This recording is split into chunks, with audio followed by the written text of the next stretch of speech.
Hello students, today we are going to start our history's fourth lesson, the Vedic civilization. There are 5 points in this lesson, but today in this video we are going to complete our first 2 points. First, the Vedic literature. Second, family system, day-to-day life. So let's start with our first point, that is the Vedic literature.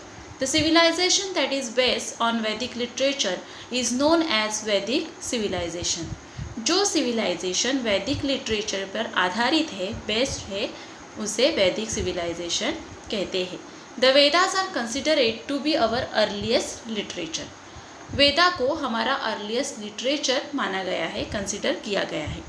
The Vedas were compose by many सैग्स और ऋषिज. वेदा जो है वो बहुत सारे ऋषिज ने compose किया हुआ है. सम वैदिक हेमस वेयर कंपोज बाय वुमेन. उसमें से कुछ वैदिक हेमस यानी कि जो भजन है वो वुमेन ने कंपोज किए हुए हैं. वैदिक literature is in Sanskrit. Vedic literature is very rich and diverse. Vedic literature जो है वो संस्कृत लैंग्वेज में है और वैदिक लिटरेचर बहुत रिच यानी कि समृद्ध एंड डाइवर्स यानी उसमें बहुत विविधता है. The Rigveda is considered to be the first text. Rigveda को as a first text consider किया गया है, माना जाता है. It is in the form of verses. Verses यानी काव्य रूप, कविताएं. There are 4 Vedas, Rigveda, Yajurveda, Samveda and Atharvaveda. The Vedic texts are known as Samhita. वैदिक टेक्स्ट को संहिता भी कहा जाता है. Ved means to know. The term Veda derives from Ved. Ved का मतलब है to know means जानना, और वेदा जो है, वेदा ये जो टर्म है वो वेद से डिराइव हुई है. It means knowledge. वेदा का मतलब है knowledge. The Vedas have been preserved through the oral tradition. वेदा जो है वो oral tradition से प्रिजर्व किया गया है. The Vedas are also called as श्रुति, और वेदा को श्रुति भी कहा जाता है. Rigveda Samhita. Each verse of the Veda is known as richa. Verse यानी कि पोएम, कविता. तो हर एक कविता जो है वेदा की उसे ऋचा कहा जाता है. So the Veda consisting of ऋचास is called Rigveda. तो जिस वेदा में बहुत सारी ऋचाज हैं यानी कि पोएम्स है, कविताएं हैं, उसे ऋग्वेदा कहते हैं. Richa means a verse compose to praise a देती.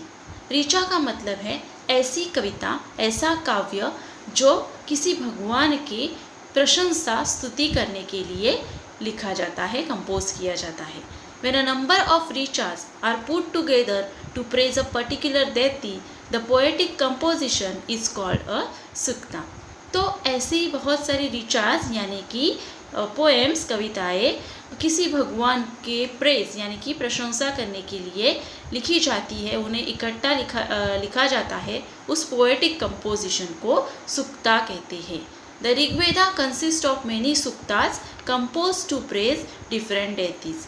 ऐसी बहुत सारी सुक्तास जो भगवान डिफरेंट भगवान की प्रशंसा करने के लिए कंपोज की गई है वो ऋग्वेदा में इंक्लूडेड है. Next, Yajurveda Samhita. The Yajurveda contain मंत्र अटर्ड ड्यूरिंग अ यज्ञ. यज्ञ करते वक्त जो मंत्र बोले जाते हैं वो यजुर्वेदा में इंक्लूडेड है. Yajurveda provide guidance about how and when the different मंत्रस must be chanted during यज्ञ रीत्स. यज्ञ रीत यानी कि यज्ञ करते वक्त जो रीत संस्कार किए जाते हैं उसे बोलते हैं यज्ञ रीत्स. तो यज्ञ करते वक्त जो मंत्र बोले जाते हैं वो कैसे और कब बोलने चाहिए इसके बारे में जो गाइडेंस है वो यजुर्वेदा में दिया है. This text includes the verses और poetic intentions and their explanation in prose. तो ये जो मंत्र है, ये जो वर्सेस काव्य रूप जो मंत्र है वो पोएटिक इंटेंशंस में है, मतलब काव्य रूप में है, और उनका जो एक्सप्लेनेशन है वो प्रोज यानी गद्य में है. Samaveda Samhita. The Samaveda provides guidance on singing Rigvedic verses to a set rhythm and tune at a time of yajna. Yajna करते वक्त जो वर्सेस यानी कि जो कविताएं काव्य रूप में जो मंत्र होते हैं वो बोले जाते हैं, उसका रिदम, उसकी ट्यून किस तरह से होना चाहिए, वो किस तरह से बोलनी चाहिए, इसका जो गाइडेंस है वो समवेदा संहिता में है। The Samaveda has contributed in a major way in laying the foundation of Indian music। हमारा जो इंडियन म्यूज़िक है उसका जो फाउंडेशन है उसके लेइंग में समवेदा का बहुत बड़ा कंट्रीब्यूशन है। Next is Atharvaveda Samhita. The Atharvaveda is name after Atharva rishi. Atharvaveda को अथर्व ऋषि का नाम दिया गया है। This Veda is different from the other 3 Vedas. Atharvaveda जो है वो ऋग्वेदा, यजुर्वेदा, सामवेदा से डिफरेंट है। It is more concerned with many things in the day to day life of the people. इस वेदा में लोगों की जो डे टू डे लाइफ होती है उससे रिलेटेड जो थिंग्स होती है उसे इम्पोर्टेंस दिया गया है। It includes solution to adversities and diseases. इसमें लोगों की जो प्रॉब्लम्स होती है, उनकी जो डिसीजेस यानी कि बीमारियां होती है, उससे रिलेटेड सॉल्यूशंस अथर्ववेदा में इंक्लूडेड है। It also provides information about medicinal herbs. उसी तरह अथर्ववेदा में मेडिसिनल हर्ब्स के बारे में इंफॉर्मेशन दी गई है। The Atharvaveda provides guidance to a king about the way he should administer his kingdom.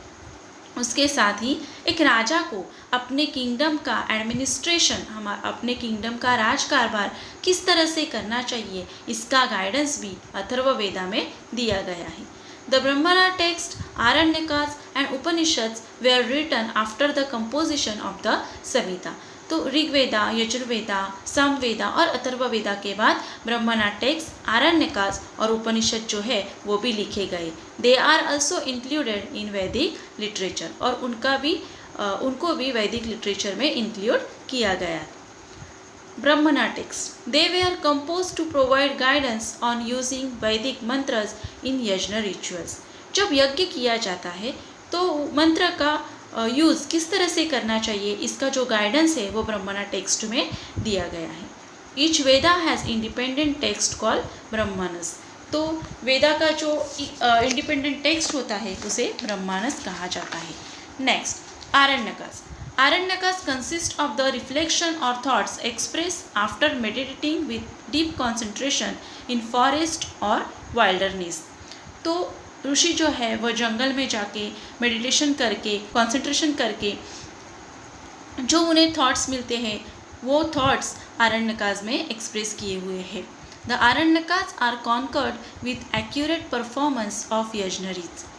और आरण्यका में जो यज्ञ किया जाता है उस वक्त जो मंत्र बोले जाते हैं उसमें कुछ मिस्टेक ना हो, इसके लिए जो प्रिकॉशन लेनी चाहिए वो आरण्यकास में ली हुई हमें दिखाई देती है। Next is Upanishad. The term Upanishad indicates knowledge acquired by sitting at the feet of the teacher.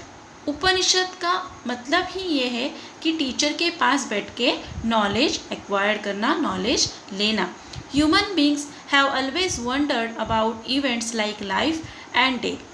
हमेशा ह्यूमन बींग्स में, मनुष्य में जीवन और मृत्यु के बारे में उनके मन में बहुत सारे क्वेश्चंस होते हैं। It is not easy to find answers to them. लेकिन उन क्वेश्चन के आंसर्स ढूंढना ईजी नहीं होता है। The Upanishad discuss such serious and profound issues. तो उपनिषद में ऐसे ही सीरियस और प्रोफाउंड यानी कि डीप इश्यूज के बारे में डिस्कस किया गया है। The 4 Vedas, Brahmanas, Aranyakas and the Upanishads were composed over a period of 1500 years। तो ये जो 4 वेदास हमने पढ़े, ऋग्वेदा, यजुर्वेदा, सामवेदा, अथर्ववेदा, उसी के साथ ब्रह्मणस, आरण्यका एंड उपनिषद, इसका जो इन्हें जो कंपोज करने का टाइम है वो 1500 ईयर का है। During this long period the वैदिक सिविलाइजेशन अंडरवेंट मेनी चेंजेस। लेकिन ये जो लॉन्ग टाइम था इसमें वैदिक सिविलाइजेशन में बहुत सारे चेंजेस हुए। द वैदिक literature is an important source for the study of those changes and of the day to day life in the वैदिक पीरियड। अगर हमें वैदिक सिविलाइजेशन में जो चेंजेस हुए उनके बारे में, वैदिक सिविलाइजेशन की जो डे टू डे लाइफ थी उनके बारे में अगर स्टडी करना है तो उसके लिए वैदिक लिटरेचर ये एक इम्पॉर्टेंट सोर्स है। Our next point is family system, day-to-day life. Joint family system was prevalent in the Vedic period. The Grihapati was the head of the family, a man responsible for the family. वैदिक period में joint family का system था और family के head को गृहपति कहते थे। Family की सारी रिस्पॉन्सिबिलिटीज़ उसके ऊपर होती थी। His family included his old parents, wife and children and also the families of the children, the younger brothers and their family. Joint family में गृहपति के ओल्ड पेरेंट्स, उसकी वाइफ, उसके चिल्ड्रन, चिल्ड्रन की फैमिली, यंगर ब्रदर और उसकी family included होते थे। This family system was patriarchal. ये जो फैमिली सिस्टम था वो पैट्रियकल यानी कि पुरुष प्रधान संस्कृति थी। In the initial period there are references to women scholars such as Lopamudra, Gargi and Maitreyi in वैदिक लिटरेचर। वैदिक पीरियड के शुरुआत में लोपमुद्रा, गार्गी, मैत्रेयी जैसी स्कॉलर्स वुमन का रेफरेंस वैदिक लिटरेचर में देखने को मिलता है। However, slowly the restrictions on women went on increasing and their position in the family and society became secondary. लेकिन धीरे धीरे वुमन के ऊपर का जो रिस्ट्रिक्शन है यानी कि जो प्रतिबंध है, रोक जो है वो बढ़ती गई और वुमन की जो पोजीशन थी वो फैमिली और सोसाइटी में सेकेंडरी हो गई। द हाउसेज ड्यूरिंग द वैदिक पीरियड वेयर अर्थन और वेटल एंड डॉब कंस्टिट्यूएंट्स। वैदिक पीरियड में जो हाउसेस थे वो अर्थन के होते थे या फिर वेटल से बने हुए होते थे। Wattle means woven lattice of wooden strips which is daub with clay mix with cow dung. Wattle का मतलब है वुडन स्ट्रिप्स यानी कि लकड़ी की जो स्ट्रिप्स होती है वो एक दूसरे में बुन के उसके ऊपर क्ले और काउडंग का मिक्स डॉब करके यानी लिपापुती करके ये वेटल से हाउसेस बनाते थे। अ हाउस वॉज कॉल्ड गृहा और शाला और वैदिक पीरियड में हाउस को गृहा और शाला कहते थे। The diet of the people mainly consisted of cereals like wheat, barley and rice. Vedic period में लोगों का जो डाइट था वो कीरल्स यूज़ करते थे, wheat, barley and rice. From this they made different preparations और इन कीरल्स से वो डिफरेंट प्रिपरेशन, डिफरेंट डिशेज बनाते थे। The words like java, godhum, vrihi etcetera can be found in the वैदिक लिटरेचर। और इन कीरल्स के लिए ये डिफरेंट नेम्स जो है वो वैदिक लिटरेचर में देखने को मिलते हैं। Yava means barley, godhum means wheat and vrihi means rice. The Vedic people relished milk, yogurt, ghee, butter, honey. Vedic people जो थे वो उनके डाइट में मिल्क, योगर्ट, घी, बटर और हनी लेना भी पसंद करते थे। Black gram, lentil, sesame and meat were also a part of their diet. और उनके डाइट में ब्लैक ग्राम यानी कि उड़द, लेंटिल यानी कि मसूर, सीसेम और मीट का भी समावेश होता था। पीपल इन द वैदिक period use cotton and woollen garments. They also use valkala और clothes made from barks of trees. तो वैदिक पीरियड में जो पीपल थे वो कॉटन और वूलन के गारमेंट्स यानी कि क्लोथ्स पहनते थे।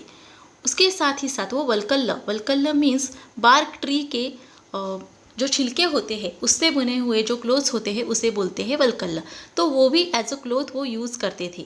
Similarly animal skins were also use as clothing. उसके साथ ही साथ एनिमल की स्किन भी वो एज अ क्लोथ यूज़ करते थे।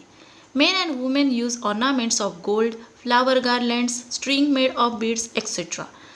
वैदिक पीरियड में मेन और वुमन जो है वो गोल्ड के ऑर्नामेंट्स यूज़ करते थे, फ्लावर के गार्लैंड्स यानी फूलों की मालाएँ और बीड्स की मालाएँ भी पहनते थे। A kind of pendant call nishka seems to have been popular. वैदिक पीरियड में निष्का नाम का जो पेंडेंट था वो बहुत ही पॉपुलर था। It was also use as a currency. और ये जो निष्का पेंडेंट था वो एज अ करेंसी भी वैदिक पीपल यूज़ करते थे। Singing, playing musical instruments, dance, board games, chariot race and hunting were the means of recreation. Recreation means of entertainment. तो singing, playing musical instrument, dance, board games, chariot race, hunting ये सब means of entertainment थे। Their main musical instruments were veena, shatatantu, cymbal and the conch. तो Vedic period में जो musical instruments थे वो थे veena, shatatantu, cymbal and the conch. Cymbal यानी कि झांझ और कोंच यानी कि शंख। Percussion instruments like डमरू and मृदंग were also used। और डमरू और मृदंग ये इंस्ट्रूमेंट भी वैदिक पीपल यूज़ करते थे।